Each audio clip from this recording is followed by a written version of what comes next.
Hello guys, ഞാൻ എടുത്തിരിക്കുന്ന ഒരു സബ്ജക്റ്റ് എന്ന് പറഞ്ഞാൽ വളരെ സെൻസിറ്റീവായിട്ടൊരു ടോപ്പിക്കാണ്. കുറേ ദിവസമായിട്ട് ഇത് നടക്കുന്നുണ്ട്. ഒരു 3 days ആയിട്ട് ഞാനിത് കേൾക്കുന്നുണ്ട്. രാജസ്ഥാൻ ബേസ് ചെയ്തിട്ട് നടന്ന ഒരു വലിയൊരു ഇൻസിഡൻറ്റ്. അപ്പോൾ ഈ ഒരു വിഷയം എടുക്കുമ്പോൾ ഉള്ള ഒരു പ്രോബ്ലം എന്തെന്ന് പറഞ്ഞു കഴിഞ്ഞാൽ, നമുക്ക് യൂട്യൂബ് പോളിസി അനുസരിച്ചിട്ട് ഇത് നമുക്ക് സംസാരിക്കാൻ പറ്റാത്ത ഒരു സംഗതിയാണ്. അപ്പോൾ അത് നമുക്ക് ഇൻസ്റ്റയിലോ മറ്റോ ഒക്കെ ആണെങ്കിൽ ഇടാൻ പറ്റുള്ളൂ. യൂട്യൂബിൽ ഇട്ട് കഴിഞ്ഞാൽ യൂട്യൂബ് ഭയങ്കരമായിട്ട് റെസ്ട്രിക്റ്റ് ചെയ്യുന്ന ഒരു സാധനമാണ്. അതിൻ്റെ റീസൺ മറ്റൊന്നുമല്ല, ഈ കുട്ടികൾക്ക് നേരെ നടക്കുന്ന അതിക്രമങ്ങൾക്ക് ഒരു പ്രത്യേക കൺസിഡറേഷൻ ഉണ്ട്. അതിനെപ്പറ്റി നമ്മൾ ചർച്ചയ്ക്ക് പോലും വെക്കുന്നത് യൂട്യൂബിന് ഇഷ്ടമില്ല. യൂട്യൂബ് എന്തുകൊണ്ട് അങ്ങനെ ചെയ്യണമെന്നൊന്നും എനിക്കറിയത്തില്ല. ഞാൻ ഈ വിഷയം എടുക്കുമ്പോൾ തന്നെ ഞാൻ ആദ്യം തന്നെ പറയാം, കുറച്ച് സെൻസിറ്റീവ് ആയതുകൊണ്ട് തന്നെ കുറച്ച് ഇമോഷണൽ ആണ്. അപ്പം മാക്സിമം മെൻ്റലി സ്ട്രെങ്ത് അല്ലാത്തവരിത് കാണാതിരിക്കുക എന്നുള്ളതാണ് എൻ്റെ ഒരു റിക്വസ്റ്റ്. പ്ലീസ്. ഞാൻ തന്നെ ഇതിൽ നിന്ന് ഓവർകം ചെയ്യാൻ നല്ല രീതിയിൽ കഷ്ടപ്പെട്ടു. 13 വയസ്സ് പ്രായമുള്ള ഒരു കുട്ടീനെ വളരെ വളരെ വൾഗറായ രീതിയിൽ അതിനെ ചാക്കിട്ട് പിടിച്ച് കെണി വെച്ച് പിടിച്ച് 5 ദിവസം അതിനെ ഉപയോഗിച്ച്, അത് 30ഓളം പേര്, 13 വയസ്സ് മാത്രമുള്ള കുട്ടിയുടെ കാര്യം പറയണേ, 30ഓളം പേര് മൃഗീയമായി ഉപയോഗിച്ച ശേഷം അത് കണ്ടെത്തുകയായിരുന്നു. പോലീസ് CCTVയുടെയൊക്കെ സപ്പോർട്ടോടു കൂടി കുട്ടി എവിടെയുണ്ടെന്ന് കണ്ടെത്തി. ഈ 3 ഹോട്ടലുകളിൽ മാറി മാറി വെച്ച് അതിനെ ഉപദ്രവിച്ച ഒരു വിഷയമാണ് ഞാനിവിടെ അവതരിപ്പിക്കുന്നത്. സത്യത്തിൽ കുറേയധികം പേരുടെ വീഡിയോസ് കണ്ടിരുന്നു. കുറേ സെലിബ്രിറ്റീസിൻ്റെയും കുറേ ഇൻഫ്ലുവൻസേഴ്സിൻ്റെയൊക്കെ ഈ വീഡിയോസ് കണ്ടിരുന്നു. അതിൽ ഒരാൾ പറഞ്ഞ ഒരു കാര്യം എനിക്ക് ഭയങ്കരമായിട്ട് സ്ട്രൈക്ക് ചെയ്തു. ഇന്ത്യ എന്ന് പറയുന്നത് സ്ത്രീകൾക്ക് ഒരിക്കലും സേഫ്റ്റി ഉള്ള ഒരു സ്ഥലമല്ല. പെണ്ണുങ്ങൾ ഇന്ത്യയിൽ നിന്ന് ഓടിപ്പോകുന്നതായിരിക്കും നല്ലത് എന്നുള്ള രീതിയിലൊന്ന് പറയുന്നുണ്ടായിരുന്നു. അതൊക്കെ നമ്മളൊരു ഇമോഷണൽ എന്താ പറയുന്നത്, ഒരു ഔട്ട് ബ്രേക്കോ അല്ലെങ്കിൽ അങ്ങനെയുള്ള ഒരു വിഷമഘട്ടത്തിൽ നമ്മൾ പറഞ്ഞു പോകുന്നൊരു സംഗതിയാണ്. പക്ഷെ സത്യത്തിൽ ഇന്ത്യയിൽ സ്ത്രീകൾക്ക് പരിഗണനയുണ്ടെന്നോ സ്ത്രീകൾക്ക് പ്രൊട്ടക്റ്റ് ചെയ്യാൻ പറ്റാത്തൊരു സാഹചര്യമുണ്ടോ എന്നൊക്കെ ചിന്തിക്കുന്നതിന് മുമ്പ് ഇവിടെ കൃത്യമായൊരു നിയമവ്യവസ്ഥയില്ല. ഉള്ള നിയമത്തിനെ വളച്ചൊടിക്കുകയും ലൂപ്പ് ഹോൾസ് ഒരുപാട് ഇട്ട് കൊടുക്കുകയും ഒക്കെ ചെയ്യുന്നത് കൊണ്ട്, അതായത് മനുഷ്യാവകാശ സംഘടന ശക്തമായി നിൽക്കുന്ന ഒരു രാജ്യമാണ് ഇന്ത്യ. ഇവിടെ വധശിക്ഷ നിയമം പോലും മാറ്റി എഴുതപ്പെടുന്നുണ്ട്. അത് പറ്റത്തില്ല എന്നൊരു ടേമുണ്ട്. അത് മനുഷ്യാവകാശ കമ്മീഷൻ അതിൻ്റെ ഒരു ഇടപെടൽ കൊണ്ടാണ്. അപ്പോൾ മൃഗത്തിന് ഉള്ള ഒരു കരുതൽ പോലും മനുഷ്യർക്കില്ലാത്തൊരു സാഹചര്യം ഇന്ത്യയിലുണ്ട്. എന്ത് നിയമവ്യവസ്ഥയാണ്, എന്തൊരു പൊളിറ്റിക്സാണ്, എന്ത് പൊളിറ്റിക്കൽ ഇഷ്യൂ ആണെന്ന് പറഞ്ഞു കഴിഞ്ഞാലും ദിസ് ഈസ് റിയലി ക്രൂവൽ. അപ്പോൾ 13 വയസ്സുള്ള മകൾ സ്കൂളിൽ നിന്ന് തിരിച്ചു വരുമ്പോൾ ലേറ്റാകുന്നത് കാരണം ഒരു ഓട്ടോറിക്ഷ കയറുകയാണ്. എൻ്റെ വീട്ടിലെത്തിക്കണം, എനിക്ക് വീട്ടിലേക്ക് പോകണം എന്ന് പറയുന്ന കുട്ടീൻ്റെ അടുത്ത് എനിക്ക് മറ്റൊരു വഴി കൂടെ പോകേണ്ടതുണ്ട്, അവിടെ എനിക്കൊരു ഹോട്ടലിൽ കയറണം, ഒരിച്ചിരി പരിപാടിയുണ്ട്, അത് കഴിഞ്ഞ് കൊച്ചിനെ ഞാൻ കൊണ്ട് വിട്ടോളാം എന്ന് അവളെ വിശ്വസിപ്പിച്ചുകൊണ്ട് ഈ ഓട്ടോറിക്ഷ ഡ്രൈവർ നേരെ കൊണ്ടുപോകുന്നത് ഒരു ഹോട്ടലിലേക്കാണ്. ഹോട്ടലിൽ കൊണ്ടുപോയി ആ കുട്ടിയെ അവിടെ വിൽക്കുകയാണ്.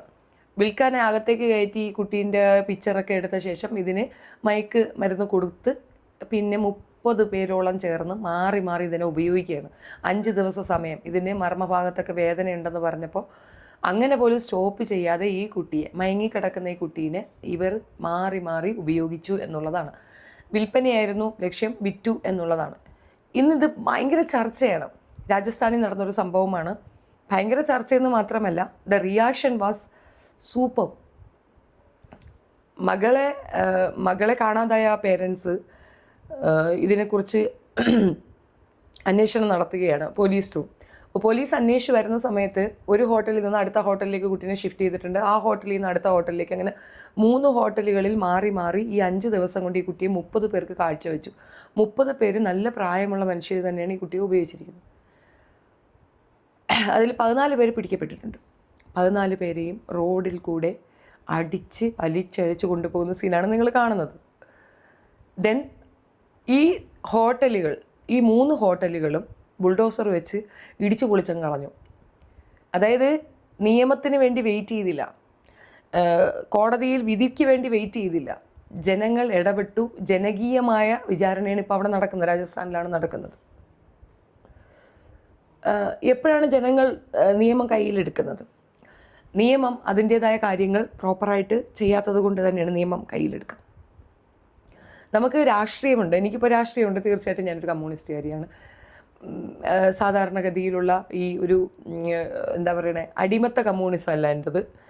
I am very much independent ആണ്. സഖാവെന്ന് പറയുന്നതിൽ അഭിമാനബോധമുള്ളവളാണ് ഞാൻ. ശക്തമായ തീരുമാനങ്ങൾ തനിച്ചെടുക്കാനും അത് പ്രാക്ടിക്കലാക്കാനും ഒക്കെ ഉള്ള തൻ്റെ ആർജവും ഉള്ള സ്ത്രീ തന്നെയാണ് ഞാൻ. പക്ഷെ എനിക്ക് എന്താണെന്നറിയില്ല, എനിക്ക് 2 ആൺമക്കളാണ്, എനിക്ക് പെൺകുട്ടികളില്ല. പക്ഷെ കുട്ടികൾക്ക് നേരെ നടക്കുന്ന ഈ അട്രോസിറ്റി കാണുമ്പോൾ ഉണ്ടല്ലോ, പാരലായിട്ടൊരു സംവിധാനം ഉണ്ടാക്കണം. കുട്ടികളെ നേരെ നോക്കുന്ന, കുട്ടികളെ ഈ വൾഗാരിറ്റിയിലേക്ക് നോക്കുന്നവരുടെ കണ്ണ് കുത്തിപ്പൊട്ടിക്കണം. എങ്ങനെയെല്ലാം ഉപദ്രവിക്കാമോ അങ്ങനെയല്ല. സപ്പോസ് ഇത്തരത്തിൽ ചെയ്യുന്നവന്മാർക്ക് കൊടുക്കേണ്ടത് സുനായിൽ നല്ല ചുട്ടു പഴുപ്പിച്ച സൂചി കുത്തിക്കയറ്റണം. ആ സുഖം എന്തെന്ന് അവന്മാരറിയണം. ഒരു പെൺകുട്ടി അവളുടെ വില്ലിങ് ഇല്ലാതെ ഒരു പെൺകുട്ടിയുടെ ശരീരത്തിലേക്ക് ഇത്തരത്തിലുള്ള കുത്തിക്കയറ്റലുകൾ നടത്തുമ്പോൾ ആ തിരിച്ച് കുത്തിക്കയറ്റുക എന്നുള്ളതാണ്. ടിറ്റ് ഫോർ ടാറ്റ്, കണ്ണിന് കണ്ണ് മൂക്കിന് മൂക്ക് എന്നുള്ള ആ ഒരു ഇതുണ്ടല്ലോ ശരീരത്ത്, ആ സംഗതി അവന്മാർക്ക് നടപ്പിലാക്കണം. അതിന് ഏറ്റവും നല്ല പരിപാടി സൂചിയല്ല കുത്തേണ്ടത്, പാരയുണ്ടെങ്കിൽ ഇത് കുത്തിക്കയറ്റണം. പക്ഷേ unfortunately the hole was so tiny so ആ ടൈനി ആയിട്ടുള്ള സാധനം നല്ല ചുട്ടു പഴുപ്പിച്ച കമ്പി കുത്തിക്കയറ്റി കൊടുക്കണം. And let them realise the pain. 13 വയസ്സുള്ള കുട്ടിയിൽ നീ എന്ത് കണ്ടടാ? 30 പേർക്കും ഒരു രീതിയിലുള്ള ഒരു മനസ്താപവും ഉണ്ടായില്ല എന്നുള്ളതാണ്. ഇനി ആ മോള് പറയുന്നത് കേൾക്കാം. मेरे मरने के बाद तुम सब फंसेंगे। कौन सब फंसेंगे? ये पुलिस वाले फंसेंगे, फंसेंगे वो लोग, वो सब फंसेंगे। क्यों पुलिस वालों ने क्या किया है? वो मार डालने में, वो मारना चाहते हैं। क्यों मारना चाहते हैं? वो ना मारना चाहते हैं, वो नहीं चाहते लड़की जिए। क्यों ऐसा क्या है जो चाहते हैं लड़की जिए ना? बोलो बुआ। हमें पता है कुछ नहीं होगा मेरे बुआ को, कुछ नहीं होगा, कुछ नहीं होगा, तुमको दीदी के साथ में हो, कुछ नहीं होगा. ഞാൻ മരിച്ച ശേഷമാണെങ്കിലും എനിക്ക് നീതി കിട്ടും എന്ന് ഒരു കോൺഫിഡൻറ്റോടുകൂടി ആ കുട്ടി അത് പറയുന്നുണ്ടല്ലോ. ആക്ച്വലി അതിനെ കാമാക്കുകയാണ് വേണ്ടത്. ഈ സിറ്റുവേഷൻ അവർ വിചാരണയ്ക്ക് വേണ്ടി ഉപയോഗിക്കുന്നുകൊണ്ടാണ് ആ കുട്ടി പാനിക് ആവുന്നത്, അവർ മൈൻഡ് ചെയ്യാത്തത്. പാനിക് ആവാതിരിക്കാൻ വേണ്ടിയിട്ട് അതിനെ ട്രീറ്റ് ചെയ്യുകയാണ് വേണ്ടത്. ഞാൻ ഇതിനെ തുടർന്ന് കുറേയധികം കണ്ടിരുന്നു. കൊൽക്കത്തയിൽ ഇപ്പോൾ ഒരു കുട്ടീനെ 4 പേര് ഇങ്ങനെ ചീത്തയാക്കിയിട്ട് കൊണ്ടുപോയി കുളത്തിനകത്ത് ചാക്കിൽ കെട്ടി താത്തു വെച്ചിരുന്നു. അതിലൊരുത്തം കൊണ്ടുവന്ന് കാണിച്ചു കൊടുക്കുമ്പോൾ അവനെ അടിച്ച് പൊട്ടിച്ച് 6 പൊട്ടിക്കുന്നുണ്ട് ആൾക്കാർ. പണിഷ്മെൻറ്റ് എന്താണെന്നുള്ളതൊക്കെ അവിടെ നിൽക്കട്ടെ. ബേസിക്കലി എനിക്ക് ഇത്തരത്തിൽ കുഞ്ഞുങ്ങളില്ല, പെൺമക്കളില്ല. ഓഫ് കോഴ്സ് എനിക്ക് ആ പെയിനൊന്നും അത്ര ഈ കുട്ടിയുടെ അമ്മയ്ക്ക് റിലേറ്റ് ചെയ്യാൻ പറ്റുന്ന അത്രയൊന്നും എനിക്ക് റിലേറ്റ് ചെയ്യാനൊക്കത്തില്ല. ബട്ട് സച്ച് ഇൻ കേസ് നമ്മൾ ഇതിനെ പറ്റിയൊക്കെ പറയുമ്പോൾ വളരെ ലൈറ്റായിട്ട് എടുക്കുന്ന ഒരു സമൂഹം കേരളത്തിൽ ഉണ്ട് എന്നുള്ളതൊരു തിരിച്ചറിവാണ്. ഇപ്പോൾ നാലാലിയുടെ മകൾ, അവൾ നേരിട്ട ഒരു ബുദ്ധിമുട്ട് അത് ഓപ്പണായിട്ട് പറയുന്നുണ്ട്. പക്ഷേ ഈ പറയുന്ന ചൈൽഡ് ലൈന് ചെയ്യാൻ പറ്റുന്ന ഒരു കാര്യം ആ കുട്ടിയെ സേഫ് ആൻഡ് സെക്യൂറായി മറ്റൊരു കൈകളിലേക്ക് കൊടുക്കുക എന്നുള്ളതാണ്. അതവർ ചെയ്തിട്ടുണ്ട്. കാരണം അവിടെ മറ്റൊന്നും നടന്നിട്ടില്ല. തടവൽ, പിടിക്കൽ, ഞെക്കൽ ഒക്കെ നടന്നിട്ടുള്ളൂ. പ്രോപ്പറായിട്ടുള്ളൊരു ഇൻ്റർ കോഴ്സ് നടന്നിട്ടില്ല. പക്ഷേ ഞാൻ പറഞ്ഞതിന് എത്ര പേര് മൂല്യം കൊടുത്തു? എല്ലാവരും പേഴ്സണൽ ഗ്രഡ്ജ് ആണെന്ന് പറയുന്നത്. നെവർ, അത് പേഴ്സണൽ ഗ്രഡ്ജ് അല്ല. അമ്മയാണ് അവിടെ കൂട്ടു നിൽക്കുന്നതെന്ന് ഓർത്തോണം. ആ മകളെ പറ്റി അമ്മമ്മ തള്ള പറയുന്നത് ഉൾപ്പെടെ അമ്മയാണ് കൂട്ടു നിൽക്കുന്നത്. ഇനി വെർബലായിട്ടുള്ള റേപ്പിംഗ് എനിക്കെതിരെ നടക്കുന്നത് കാണുന്നുണ്ടോ? ആ മകളുള്ള ഒരു സ്ത്രീ ആ പറയുന്ന റേപ്പിസ്റ്റിനെ കാറിനകത്ത് കയറ്റി ചുറ്റാൻ കൊണ്ടുപോവുകയാണ്. ഇന്ന് അവൻ എന്നെ പറയുന്നത് നാളെ നിന്നെയും പറയും. നിൻ്റെ സാന്നിധ്യത്തിൽ തന്നെ നിൻ്റെ മകൾക്കിട്ടും അവൻ ഞവിട് കൊടുക്കും. ഇത്തരത്തിൽ വെർബൽ റേപ്പിംഗ് നടത്തുന്നവന്മാരെ പ്രൊമോട്ട് ചെയ്യണതും നമുക്ക് ചുറ്റുമുള്ള പെണ്ണുങ്ങളാണ്. സോ ആ ഒരു പോർഷൻ അത് കണ്ടിട്ടും കണ്ണുമടച്ചിരിക്കുന്ന കുറേയധികം പേരുണ്ട്. ഇപ്പം ചിലർക്കൊക്കെ തോന്നുന്നു പേഴ്സണൽ ഗ്രഡ്ജ് ഇടുന്ന ഇവരൊന്നും എൻ്റെ മാമാരെ മക്കളൊന്നുമല്ല. എൻ്റെ കുടുംബത്തിലുള്ള എൻ്റെ സഹോദരങ്ങളുടെ അടുത്തൊക്കെ മറ്റോ എനിക്കൊരു ദേഷ്യം വരികയോ സുഹൃത്തുക്കളുടെ അടുത്തൊക്കെ ഒരു ദേഷ്യം വരികയോ, that is called personal grudge. അവരോട് എനിക്കങ്ങനെ വന്നാൽ അതൊക്കെ എൻ്റെ ഡിഫറെൻറ്റ് വേൾഡിലുള്ള വേറൊരു പാരഡൈസ്, അവരുടെ പാരഡൈസാണത്, വേറൊരു യൂണിവേഴ്സാണത്. അവിടെ ഉള്ളവരുമായിട്ട് എനിക്കെന്ത് ആ ഗ്രഡ്ജ് വരാനാണ്? പക്ഷേ ഇപ്പം ബീനൊക്കെ ഇതിനെതിരെ സംസാരിക്കുന്ന അവർക്ക് പെൺമക്കളുള്ളത് കൊണ്ടാണ്. നമ്മുടെ ചെറിയ പ്രായത്തിൽ നമ്മൾ ബസ്സിലൊക്കെ യാത്ര ചെയ്യുമ്പോൾ നമ്മൾ അനുഭവിക്കുന്ന ഒരു കാര്യം, ഞാൻ അനുഭവിച്ച ഒരു കാര്യം പറയാം, ബാക്കിയുള്ളവരുടെ കാര്യം വിടാം, എൻ്റെ അനുഭവം പറയാം. നമ്മുടെ ശരീരത്ത് നമ്മുടെ പെർമിഷൻ ഇല്ലാതെ തൊടുമ്പോൾ എനിക്ക് റിയാക്ട് ചെയ്യാൻ തോന്നാറുണ്ട്. എൻ്റെ അമ്മ ഉൾപ്പെടെ എന്നെ വഴക്ക് പറയും, പബ്ലിക്കിൽ പോകുമ്പോൾ വഴക്കുണ്ടാക്കരുത്, മിണ്ടായിരുന്നോണ്ടോ, വഴക്കാളിയാ നീ എന്നൊക്കെ പറഞ്ഞാൽ അടയ്ക്കാറുണ്ട്. പക്ഷേ സീരിയസ്ലി ഞാൻ എനിക്ക് വേണ്ടി എന്നെ ഉപരി മറ്റുള്ളവർക്ക് വേണ്ടിയിട്ട് അടികൂടിയിട്ടുള്ളതാണ് കൂടുതലും. എൻ്റെ വിഷമം എന്താന്ന് പറഞ്ഞാൽ നമ്മൾ വെറും അവർക്ക് നമ്മളിൽ ആ ഒരു സാധനം കാണുന്നുള്ളൂ എന്നുള്ളതൊരു ഭയങ്കര എന്താ പറയണേ, നമ്മളോട് തന്നെ നമുക്ക് തോന്നുന്നൊരു പുച്ഛവും വെറുപ്പുമാണ്. നമ്മളെ വേറെ ഒന്നിനും കൊള്ളില്ലേ, നമ്മൾ ഇതിന് മാത്രമുള്ളൊരു സാധനമാണോ? ഇനി തിരിച്ച് നമ്മളിങ്ങനെ ആണുങ്ങളെ ചിന്തിച്ച് നോക്കട്ടെ, ഹൗ ഡു ദേ ഫീൽ? അതേപോലെ തന്നെ ഇപ്പം ഈ പറയുന്ന അറിയാമല്ലോ, അവർ തിരുനങ്കകൾ, ഇവർ ഒരു കാര്യമില്ലാണ്ട് ഓടി വന്ന് ആണുങ്ങളെ കയറി പിടിക്കും, അവർക്ക് താല്പര്യമുണ്ടെന്ന്. അപ്പം അവരനുഭവിക്കുന്ന ഒരു കൂച്ചപ്പെടലുണ്ടല്ലോ, അതിനെന്താ പറയുക, നമ്മളൊരു ചമ്മുന്നൊരു ഇതില്ലേ, സെയിം അതാണ് നമ്മൾ ഓരോ ദിവസവും ഓരോ സ്ത്രീകളും ഇത് അനുഭവിക്കുന്നുണ്ടെന്നുള്ളതാണ്. ഏതെങ്കിലും ഒരു പെൺകുട്ടിക്ക് ഇത്തരത്തിലൊരു അബ്യൂസ് നേരിടാത്ത ഒരു പെൺകുട്ടിയെ നിങ്ങൾക്ക് കാണിച്ചു തരാൻ പറ്റുമോ? ഈച്ച് ആൻഡ് എവറി ഒന്നുണ്ട്. പക്ഷെ എന്നാൽ പോലും അങ്ങനെ അനുഭവിച്ച പെണ്ണുങ്ങൾ പോലും ഇത്തരത്തിൽ എന്തെങ്കിലും ഒരു ഇൻസിഡൻ്റ് ഉണ്ടായാൽ മിണ്ടാതിരിക്കുക, കളയി, അത് വലിയ കാര്യമാണോ, അതങ്ങ് ഇഗ്നോർ ചെയ്യും എന്ന് പറയുന്നുണ്ട്. എന്ന് ആ ഒരു വിഷയത്തിനൊരു തിരിച്ചറിവ് ഉണ്ടാകുന്നു, അന്ന് ഈ പ്രശ്നം ഇവിടെ പരിഹരിക്കപ്പെടും. ഇവിടെ ഒരുപാട് ഇൻസിഡൻറ്റ് നമുക്ക് എണ്ണം പറഞ്ഞ് പറയാൻ പറ്റും.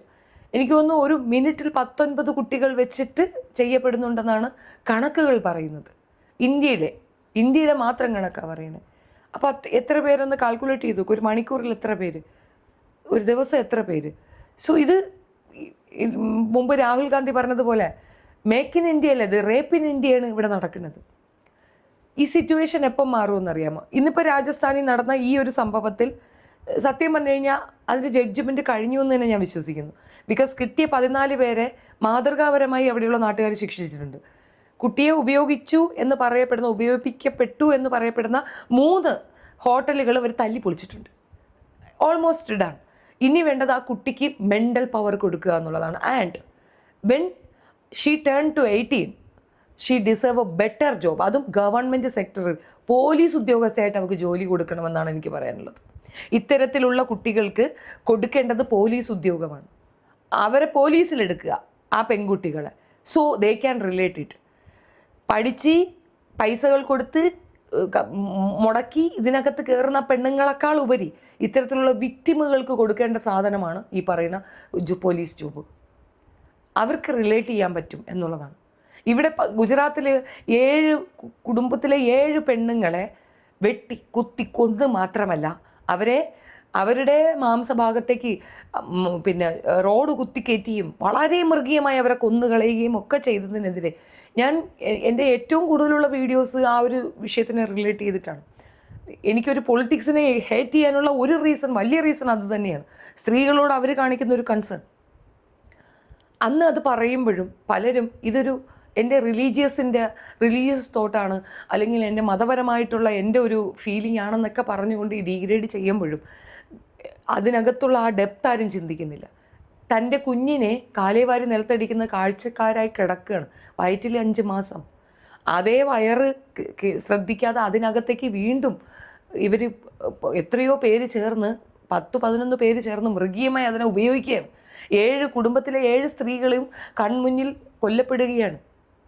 ആ സ്ത്രീ വിക്റ്റിമാണ് നമ്മുടെ. അങ്ങനെ ഒരു വിക്റ്റിം ഇവിടെ എക്സിസ്റ്റ് ചെയ്യുന്നുണ്ട്. എന്ത് ചെയ്തു ഗവൺമെൻറ് അവർക്ക് ചെയ്തത് കുറേ കൂടെ അവരെ അപമാനിച്ചു. ഇങ്ങനെ ചെയ്തത് എൻ്റെ സഹോദരൻ, എൻ്റെ ഭർത്താവ്, എൻ്റെ മകനാണെങ്കിൽ ഞാൻ ലഡുവും കൊണ്ട് അവിടെ പോകത്തില്ല. പക്ഷേ നമ്മുടെ നാട്ടിലെ കേരളത്തിലെ സനാതനികൾ ലഡുവും കൊണ്ടുപോയിരിക്കുകയാണ് അവരെ പ്രൊമോട്ട് ചെയ്യാൻ, സപ്പോർട്ട് ചെയ്യാൻ. എന്തോ വലിയ കാര്യം ചെയ്തിട്ട് വന്നു എന്നാണ്. ആ ഒരു സംഗതിയെപ്പോലും നമുക്ക് എതിർക്കാൻ പറ്റുന്നില്ല. ഇവിടെ കുടയും പിടിച്ചുകൊണ്ട് നിൽപ്പുണ്ട് കുറേ എണ്ണം, മെഴുകുതിരിയും കൊണ്ട്. എന്തിനി? അതിനെ എതിർക്കാൻ നിങ്ങൾക്ക് പറ്റിയോ? അവിടെ നിങ്ങൾക്ക് രാഷ്ട്രീയമുണ്ട്, അവിടെ നിങ്ങൾക്ക് റിലീജിയൻ ഉണ്ട്. അങ്ങനെ നിങ്ങൾ സപ്പോർട്ട് ചെയ്യുന്നിടത്താണ് നിങ്ങളുടെ വീട്ടിലെ കുട്ടിക്ക് ഇത് സംഭവിക്കുന്നത്. നിങ്ങളുടെ വീട്ടിലെ കുട്ടീനെ എടുത്തുകൊണ്ട് പോയിട്ടുള്ളത്. പലരും ഈ കാര്യങ്ങൾ ചർച്ചയ്ക്ക് വെക്കത്തില്ല, കാരണം റവന്യൂ ജനറേറ്റ് ആവില്ല, എൻ്റെ ഇതിന് റവന്യൂ കിട്ടില്ല. പക്ഷെ ഇത് പറയില്ല ആരും. എന്തുകൊണ്ട് പറയില്ലെന്നറിയാം? പറഞ്ഞ കാര്യമില്ല. ഇവിടെ പത്തനംതിട്ടയിൽ 13 വയസ്സുള്ളൊരു മോള് തൻ്റെ സഹപാഠി പറ്റത്തില്ല, പ്രേമിക്കാൻ പറ്റില്ല എന്ന് പറഞ്ഞുകൊണ്ട് കൂടെ ഉണ്ടായിരുന്ന സർവത്ര ആമ്പിള്ളേരും കയറി പിടിച്ചു എന്ന് പറഞ്ഞിട്ട് കൊടുത്തിട്ടുണ്ട്. കർശനമായ നടപടി ആ കുട്ടിക്കും കുട്ടിയുടെ മാതാപിതാക്കൾക്കും എതിരെ എടുക്കണം. ഇങ്ങനെ പറഞ്ഞാൽ, നുണപ്രചരണം നടത്തിയാൽ അതിനെതിരെ കർശനമായ നടപടി ഉണ്ടാകുമെന്ന് പറയുമ്പോൾ തമാശയ്ക്ക് പോലും ഇത്തരം കള്ളം കൊണ്ട് വരത്തില്ല. ഞാനതാ പറഞ്ഞത്, ഈ ഒരു വകുപ്പിനെ ഏറ്റവും വൾഗറായി ഉപയോഗിക്കുന്ന കുറേ വൃത്തികെട്ട രാക്ഷസികൾ നമുക്ക് ചുറ്റുമുണ്ട്. അവരെ ബൂസ്റ്റപ്പ് ചെയ്യാനും പൊക്കി തലയെ വയ്ക്കാനും ഇവിടെ ആൾക്കാരും ഉണ്ട്. ഏറ്റവും വലിയ ക്രൈമാണത്. ഇത് ചെയ്ത ഒത്തിരി പേരുണ്ട്, 1-2 പേരല്ല. ഇപ്പം ഞാൻ പറഞ്ഞു കഴിഞ്ഞാൽ എൻ്റെ ശത്രുപക്ഷത്ത് ഇരിക്കുന്നവരെ ഞാൻ കൊണ്ടുപോയിക്കണം എന്ന് പറയും. പക്ഷേ ഉണ്ട്. ഫിജോ ചെയ്തിട്ടുണ്ട്, മുന്താസ് ചെയ്തിട്ടുണ്ട്, മകളെ കൊണ്ട് ചെയ്യിപ്പിച്ചിട്ടുണ്ട്. കുട്ടിക്ക് അങ്ങനെയൊന്നും നേരിടേണ്ടി വന്നിട്ടില്ല, ചെയ്യിപ്പിച്ചിട്ടുണ്ട്. നാലാലിയുടെ മകൾക്ക് നേരിട്ടിട്ട് അവളെ കൊണ്ട് ചെയ്യിക്കാതെ അവളെ അടിക്കാൻ നിൽക്കുകയാണ് നാലാലി. ഇതൊക്കെ നമ്മൾ കണ്ടുകൊണ്ടിരിക്കുകയാണ്. സത്യം പറയല്ല, ചിലപ്പോൾ തോന്നുന്നൊരു കാര്യം, കോമൺ സെൻസ് വേണ്ടാന്ന് തോന്നും. ഈ നാട്ടിൽ ജീവിക്കാൻ കോമൺ സെൻസ് പാടില്ല. നമ്മൾ എതിർത്ത് സംസാരിച്ചാൽ, നമ്മൾ ഇതിനൊക്കെ എതിരെ സംസാരിച്ചു കഴിഞ്ഞാൽ നമ്മളെന്തോ ഭയങ്കര റോങ് ആയിട്ടാണ് അവർക്കൊക്കെ ഫീൽ ചെയ്യണത്. നീ ആരാ, ജഡ്ജിയാണെന്നാണ് ചോദിക്കുന്നത്.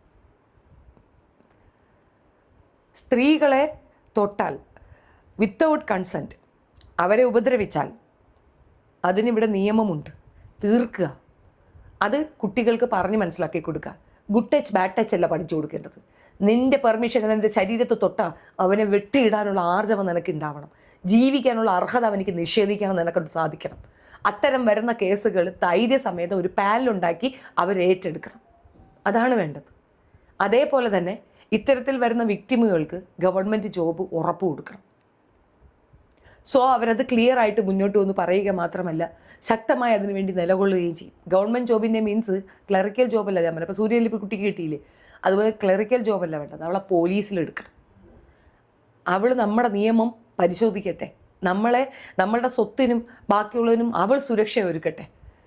അതാണ് വേണ്ടത്. മാതൃകാപരമായി അങ്ങനെയാണ് ചെയ്യേണ്ടത്. അതുപോലെ ഈ ചെയ്തവന്മാരെ ജയിലിലിട്ട് പിന്നെ ചിക്കനും മുട്ടനും മട്ടനും കൊടുക്കരുത്. ഗോവിന്ദച്ചാമിക്ക് മട്ടൻ കൊടുത്ത് ബൂസ്റ്റപ്പ് ചെയ്യുന്ന കണക്കില്ല. ഓരോ മാസത്തിലും ഒരു തവണ. നമുക്കൊക്കെ ഈ ഓവുലേഷൻ ഉണ്ടാകുന്ന സമയത്ത് ശ്രീലക്ഷ്മി അറക്കൽ പറഞ്ഞ കണക്ക് ഒരു പ്രോബ്ലം ഉണ്ടല്ലോ, അതുപോലെ അവന് മാസത്തിൽ ഒരിക്കുക അതിനകത്തേക്ക് മൊട്ടുസൂചിയല്ല, നല്ല സൂചി, ഇത്തിരി നല്ല വണ്ണമുള്ള നീഡിൽ ചൂട് വെപ്പിച്ച് അതിനകത്തേക്ക് ഇൻസെർട്ട് ചെയ്ത് പഴുത്തൊഴിക്കട്ടെ. മേലിൽ അത് വെച്ച് ഇങ്ങനെ ചിന്തിക്കരുത്. സുനാ വെച്ച് അവൻ ഇനി അങ്ങനെ ഒരു ചിന്ത വരരുത്. കൂടെ നമ്മുടെ മക്കൾക്ക് പറഞ്ഞു കൊടുക്കുക, അത് സഹജീവിയാണ്, അല്ലാതെ ഒരു മെറ്റീരിയലല്ല. ഇനി ഇതിനേക്കാൾ മുകളിൽ ഒരെണ്ണം ചെയ്യാൻ പറ്റും. ബേട്ടി ബച്ചാവോ ബേട്ടി പഠാവോ എന്ന് പറഞ്ഞുകൊണ്ട് വായ്ത്താരി അടിക്കുന്ന തക്കാളികൾക്ക് ചെയ്യാൻ പറ്റുന്നുണ്ട്. ചൈനയിൽ ഓർഡർ കൊടുക്കുക. ചൈനയിൽ നിന്ന് ഓരോ പ്രായപൂർത്തിയായ ആണുങ്ങൾക്കും ഇൻസൾട്ട് ദം, ഓരോ പെണ്ണിൻ്റെ, അതും 13 വയസ്സുള്ള കുട്ടിയുടെ തന്നെ ഈ സാധനം ഉണ്ടാക്കി കൊടുക്കാൻ പറയാം. ഒരു ഡമ്മി പീസ് നീ വെച്ച് ചെയ്തോ, ജീവനുള്ളതിൽ പിടിക്കാതെ. ഇപ്പോൾ ആ കുട്ടി നേരിട്ട ബുദ്ധിമുട്ടും അത് തന്നെയല്ലേ. അതിന് മയക്കുമരുന്ന് കൊടുത്ത് അതിനെ കിടത്തിയിട്ടല്ലേ ചെയ്തത്. സോ ഒരു ഡോളാണ് അവർക്ക് ആവശ്യം. അങ്ങനെ കുറേ ഡോള് സപ്ലൈ ചെയ്യാൻ ഗവൺമെൻറ് തയ്യാറാവുക. സ്ത്രീകൾ പവർഫുൾ ആവുകയും സ്ത്രീകൾ ശക്തമായി ഇതിനെതിരെ പ്രതികരിക്കുകയും പ്രവർത്തിക്കുകയാണ് വേണ്ടത്. ഉറക്കം നഷ്ടപ്പെട്ടാൽ എന്ത് ചെയ്യണം? ഉറക്കം മരുന്ന് കഴിക്കണോ? ഇതൊക്കെ കാണുകയും കേൾക്കുകയും ചെയ്യേണ്ടി വരുന്നു എന്നുള്ളതാണ് ഏറ്റവും വലിയ ടോർച്ചർ. നമ്മളിത് കണ്ടിട്ടൊന്നും ചെയ്യാൻ കഴിയാതെ ഇരിക്കുന്നതാണ് അതിനേക്കാൾ വലിയ ടോർച്ചർ. എനിവേ, ഈ ഒരു സബ്ജക്റ്റ് 2-3 ദിവസമായിട്ട് ഞാനിത് എടുത്തു വെച്ചിട്ട് പറയണോ വേണ്ടേ നമ്മളെ ഇമോഷണലി നമ്മളെ ഡാമേജ് ആക്കുന്ന ഒരു സിറ്റുവേഷനാണ്. ഒരു കുട്ടീനോട് ഇപ്പം ഇവിടുന്ന് തന്നെ ഒരു ട്രിപ്പ് പോയിട്ടുണ്ട് ഒരു ഫാമിലി. റിയലി ഫീൽ, എനിക്കറിയില്ല എന്ത് സേഫ്റ്റിയിലാണ് ആ ഓട്ടത്തലയൻ ആ കൊച്ചിനെയും കൊണ്ട് പോയിരിക്കണേന്ന്. ചക്കക്കുരു പോലെ ഒരു കുട്ടി ഇവിടുന്ന് വിട്ട് കഴിഞ്ഞാൽ, കേരളം വിട്ട് കഴിഞ്ഞാൽ നോർത്തിലൊന്നും ഒരു സേഫ്റ്റി ഇല്ലാത്തടത്ത് അവർ സൈക്കിളും കൊണ്ട് ആ പെണ്ണിനെയും കൊണ്ട് പോയിരിക്കുകയാണ്. ആൺകുട്ടിക്ക് പോലും ജീവിക്കാൻ പറ്റാത്തൊരു സാഹചര്യമുണ്ട്. ഈ നാട് വിട്ട് മറ്റൊരിടത്തേക്ക് പോയാൽ നമ്മൾ അനുഭവിക്കുന്ന ബുദ്ധിമുട്ട് ഓർത്തോണം. അപ്പോൾ നമ്മുടെ നാട്ടിൽ ഇതുപോലെ പത്തനംതിട്ടയിൽ നടന്നതുപോലെ ഒരു സംഗതി നടന്നാൽ അതിനെ തട്ടിക്കേൾക്കണം. ഇവിടെ വിക്ടിമാകുന്ന ആണുങ്ങളാണ്, കേരളം വിട്ട പെണ്ണുങ്ങളും. എന്ത് വിരോധാഭാസമാണോ എന്തോ അറിയില്ല. ഇതിന് നിയമങ്ങൾ മാറ്റി എഴുതുകയും ഇതിനുവേണ്ടി ശക്തമായി നിലകൊള്ളുകയും വേണം. ഈ സുനിത കൃഷ്ണ എന്ന് പറഞ്ഞിട്ട് അവരുടെ പേര് കറക്റ്റ് സുനിത എന്നാണ് എൻ്റെ ഒരു ഓർമ്മ. അവർ 8 പേര് ചേർന്ന് അവരെ വളരെ മോശമായി ചീത്തയാക്കുന്നു. അതിൽ അവർക്ക് നഷ്ടപ്പെട്ടത് അവരുടെ ഇതാണ്. പക്ഷേ അതിൽ നിന്ന് അവർ റിക്കവർ ചെയ്തിട്ട് ആ രീതിയിൽ ബുദ്ധിമുട്ട് അനുഭവിക്കുന്ന കുട്ടികളെ അതിൽ നിന്ന് റിക്കവർ ചെയ്ത് അവരുടെ നോർമൽ ലൈഫിലേക്ക് കൊണ്ടുവരാൻ വേണ്ടി അവർ എഫേർട്ട് എടുക്കുന്നുണ്ട്. അവർ വലിയൊരു കാര്യമാണ് ചെയ്യുന്നത്. അതുപോലെ എന്താ പറയണേ, അങ്ങനെ ഒരു മൈൻഡ് സെറ്റ് ഓരോ പെൺകുട്ടികൾക്ക് ഉണ്ടാക്കി കൊടുക്കുക എന്നുള്ളതാണ് നമ്മൾ ചെയ്യുന്നത്. അപ്പം കുറേ കോൾസ് നമുക്ക് വരാറുണ്ട്. എനിക്ക് ഒരുപാട് ഇതുപോലത്തെ റിലേറ്റഡ് കോൾ വരാറുണ്ട്. അപ്പം മെയിനായിട്ട് ബേസിക്കലി ഞാൻ മൊത്തത്തിൽ ഒരു ഇത് പറയണത് എന്തെന്ന് പറഞ്ഞു കഴിഞ്ഞാൽ, നമ്മളൊരു മെറ്റീരിയലായിട്ട് ചിന്തിക്കുന്നവരെടുത്ത് നമ്മൾ മനുഷ്യജീവികളാണ്, സഹജീവികളാണ് എന്നുള്ള ബോധ്യം അവർക്ക് ഉണ്ടാക്കി കൊടുക്കുന്നിടം വരെ അത് എന്ത് തരം ഫൈറ്റ് ആണെങ്കിലും ഫൈറ്റ് ആക്കുക എന്നുള്ളതാണ്. നിങ്ങൾക്ക് വേണ്ടി ആരെങ്കിലും സംസാരിക്കാൻ നിങ്ങൾ നിർബന്ധിക്കരുത്. നിങ്ങൾക്ക് വേണ്ടി നിങ്ങൾ തന്നെ സംസാരിക്കുക എന്നുള്ളതാണ്. പിന്നെ ഇങ്ങനെയൊക്കെ ഒന്ന് സംഭവിച്ചാൽ ഉടനെ അയ്യോ പോയി, ജീവിതം പോയി, പാതിവൃത്യം പോയി, കന്യകാത്തം പോയി എന്ന് പറഞ്ഞ് കരഞ്ഞുകൊണ്ടിരിപ്പിക്കാതെ, നീ സർവൈവ് ചെയ്തത് എന്താണെന്നുള്ളത് നിനക്കറിയത്തില്ല. നീ ലോകത്തിന് മാതൃകയാണെന്ന് പറഞ്ഞ് മനസ്സിലാക്കി അത്തരം കുട്ടികളെ ധൈര്യപൂർവ്വം തല ഉയർത്തിപ്പിടിച്ച് നമ്മുടെ സമൂഹത്തിലൂടെ നടക്കാനുള്ള അവസരം നമ്മൾ ഓരോരുത്തരും ഉണ്ടാക്കി കൊടുക്കുകയാണ് വേണ്ടത്. നമ്മുടെ വീട്ടിലെ ഇതേപോലുള്ള നമ്മുടെ സഹോദരങ്ങളോ ആരെങ്കിലും ചെയ്താൽ ഒരു കാരണവശാലും മാപ്പ് കൊടുക്കരുത്. ഒരു കാരണവശാലും ജീവിക്കാനുള്ള അർഹത അവർക്ക് നിഷേധിക്കണം. അങ്ങനെ വേണം അതിന് പ്രതിവിധി. ഒരു രീതിയിലും ഇത് മാപ്പർഹിക്കുന്ന സാധനമല്ല. ഏതായാലും ഇവന്മാരെയൊക്കെ അടിച്ച് പൊട്ടിച്ച് വശാക്കിയിട്ടുണ്ട്. കാത്തിരുന്ന് കാണാം എന്തെങ്കിലും മാറ്റങ്ങൾ ഉണ്ടാവുമോ ഇല്ലയെന്ന് എനിക്കറിയത്തില്ല. എന്തായാലും ആ സംസ്ഥാനം ഒന്നടങ്കം ഈ കുട്ടിക്ക് വേണ്ടി നിന്നതും കോടതി മുറിയിലുള്ള ആ ഫൈനൽ ഒരു എക്സ്പ്ലനേഷന് വേണ്ടി വെയിറ്റ് ചെയ്യാതെ പൊതുവീതികളിൽ കൂടെ അവന്മാർക്ക് മാതൃകാപരമായി അത്തരത്തിലുള്ള അടി കൊടുത്തതും നല്ലൊരു സിംറ്റമായിട്ടാണ് എനിക്ക് മനസ്സിലായത്. പൊതുജനം വിധി നിർണ്ണയിക്കുന്ന ഒരവസ്ഥയിലേക്ക് നമ്മുടെ നാട്ടിൻ്റെ നിയമം പോയി ചേർന്നിട്ടുണ്ടെങ്കിൽ അധപ്പതനം തുടങ്ങി എന്നാണ് അർത്ഥം. ശക്തമായ ലോ ആൻഡ് ഓർഡർ ഇല്ലാത്തതിൻ്റെ ഒരു കെടുകാര്യസ്ഥതയാണ് ഈ കാണുന്നത്. നിങ്ങളുടെ അഭിപ്രായം കമൻറ്റിൽ പറയുക. വീഡിയോ ഇഷ്ടപ്പെട്ടാൽ like, share and subscribe. Thank you.